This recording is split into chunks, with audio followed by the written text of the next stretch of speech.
मैं उत्ते भैया कोई रेड़ी पापड़ छापड़ उत्ते रख ले रेड़ी बन जावे ਅੱਛਾ हाथ टिकन वाले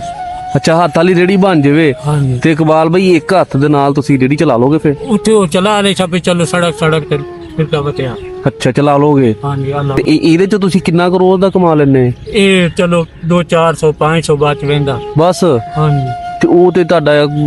ਕੋਈ ਕਿਰਾਇਆ ਨਿਕਲ ਗਿਆ ਮੰਜੀ ਦਾ ਕੋਈ ਖਾਣ ਪੀਣ ਦਾ ਤੇ वो चलो ये न बे कदी किसी को होटल वाले बिहार पानी का देंगे खवा देंगे ਅੱਛਾ या ਅੱਛਾ भैया लसादियाँ ले पी जितने चल गई रोटी उत्थे लंगा तो खा ले ਅੱਛਾ ਅੱਛਾ हाँ जी ਤੇ ਇਕਬਾਲ ਬਈ ਆਬਾਦੂ ਨੂੰ ਕਿੰਨੀ ਦੇਰ ਹੋ ਗਈ ਇਸ ये ਤਰ੍ਹਾਂ 7 साल हो गए इन बात ਅੱਛਾ 7 ਸਾਲ ਤੋਂ ਤੁਸੀਂ ਇਸ ਤਰ੍ਹਾਂ ਹੀ ਕਰ ਰਹੇ ਤੇ ਇਹ ਤੁਸੀਂ ਸਾਰਾ ਦਿਨ ਇਹਨੂੰ ਇਸ ਬਾਦੂ ਦੇ ਉੱਤੇ ਚੁੱਕਦੇ ਆ ਇਹ ਥੱਕਦਾ ਨਹੀਂ थक बंदा फिर साई ला लेना थले रख देना टांग देना उत्ते की जान ਅੱਛਾ थक जाता है हाथ नहीं थकता बैठा है। ਅੱਛਾ हाँ जी ये दाग बान में दाए निशान पाए हुए। ਹਾਂ ਆ ਉੱਪਰ ਰੱਖ ਕੇ ਤੇ ਆ ਸਾਰੇ ਨਿਸ਼ਾਨ ਪੈ ਗਏ ਇੱਥੇ हाँ ਵੀ जी अल्लाह हाथ ताला- थक जाता फिर ईंट- ਅੱਲਾਹ ਤਾਲਾ ਤੁਹਾਡੇ ਵਾਸਤੇ ਆਸਾਨੀਆਂ ਪੈਦਾ ਕਰੇ ਜੀ ਅੱਲਾਹ ਤਾਲਾ ਤੁਹਾਡੇ ਵਾਸਤੇ ਮਜ਼ੀਦ ਆਸਾਨੀਆਂ ਪੈਦਾ ਕਰੇ आमीन। ਅੱਛਾ ਇਹ ਹੁਣ ਤੁਸੀਂ ਚਾਹ ਰਹੇ ਆ ਕਿ ਤੁਹਾਡੇ ਸ਼ਹਿਰ ਦੇ ਵਿੱਚ ਤੁਹਾਨੂੰ ਕੋਈ ਕਾਰੋਬਾਰ ਕਰਵਾ ਕੇ ਦੇ ਦਿੱਤਾ ਜਾਵੇ ਕਿ ਜਿਹੜਾ ਤੁਸੀਂ ਇੱਕ ਤੇ ਆਪਣੇ ਬੱਚਿਆਂ ਦੇ ਵਿੱਚ ਚੱਲ ਜਾਓਗੇ ਪਰਦੇਸ ਨਹੀਂ ਕੱਟਣਾ ਪਊਗਾ ਜੇ ਚਲੋ ਬੰਦੇ ਨੂੰ ਤੇ ਬਾਹਰ ਵਦਾ ਰਿਓ ਰਾਤ ਨੂੰ ਆਪਣੇ ਬੱਚਿਆਂ ਕੋਲ ਆ ਗਿਆ ਬੱਚੇ ਮੇਰੇ ਦਿਨੇ ਕੰਮ ਕਰ ਲਿਆ ਰਾਤ ਨੂੰ ਬੱਚਿਆਂ ਕੋਲ ਚੱਲ ਗਏ ਉੱਥੇ ਹੀ ਬਹੁਤ ਮਾੜਾ ਬੰਦਾ ਮੈਂ ਮੇਰਾ ਹੋਰ ਛੜੇ ਮੇਰੀ ਇੱਕ ਮੁਰਗੀ ਦਾ ਬੱਚਾ ਹੁੰਦਾ ਨਾ ਉਹ ਹੀ ਨਹੀਂ ਅੱਲਾਹ ਤਾਲਾ ਤੁਹਾਡੇ ਵਾਸਤੇ ਆਸਾਨੀਆਂ ਕਰੇ ਇਕਬਾਲ ਬਾਈ ਕੋਈ ਪਰੇਸ਼ਾਨ ਨਹੀਂ ਹੋਣਾ ਤੁਸੀਂ ਅਸੀਂ ਕੋਸ਼ਿਸ਼ ਕਰਦੇ ਆ ਕਿ ਅਸੀਂ ਨਾ ਤੁਹਾਡੇ ਵਾਸਤੇ ਕੋਈ ਰੋਜ਼ਗਾਰ ਦਾ ਸੈਟਅਪ ਲਾ ਦਈਏ ਕਿ ਜਿਹੜਾ ਤੁਸੀਂ ਉੱਥੇ ਆਪਣੇ ਬੱਚਿਆਂ ਦੇ ਵਿੱਚ ਚੱਲ ਜਾਓ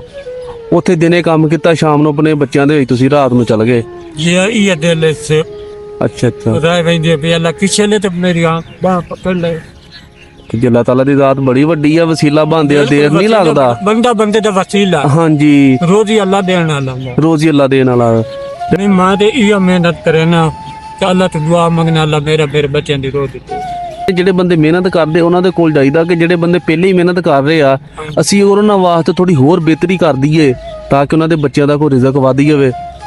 ਅੱਲਾ ਭਲਾ ਕਰਨੇ ਅੱਲਾ ਤੁਹਾਨੂੰ ਹੋਰ ਰਿਜ਼ਕ ਵਧਾਈ ਜੀ ਤੁਹਾਡਾ ਹਾਂਜੀ ਜਿਤਨੀ ਤੁਸੀਂ ਮਾੜੇ ਬੰਦੇ ਦੀ ਕਰੇ ਸੋ ਅੱਲਾ ਤੁਹਾਨੂੰ ਉਤਨਾ ਦੋਰਾ ਦੇ ਸੀ ਬਸ ਜਿਹੜੇ ਬੰਦੇ ਸਾਡੇ ਨਾਲ ਸਾਥ ਦਿੰਦੇ ਉਹਨਾਂ ਵਾਸਤੇ ਦੁਆ ਕਰ ਦਿਓ ਅੱਲਾ ਉਹਨਾਂ ਨੂੰ ਬਹੁਤ ਦੇਵੇ ਅੱਲਾ ਆਮੀਨ। ਉਹਨਾਂ ਦੇ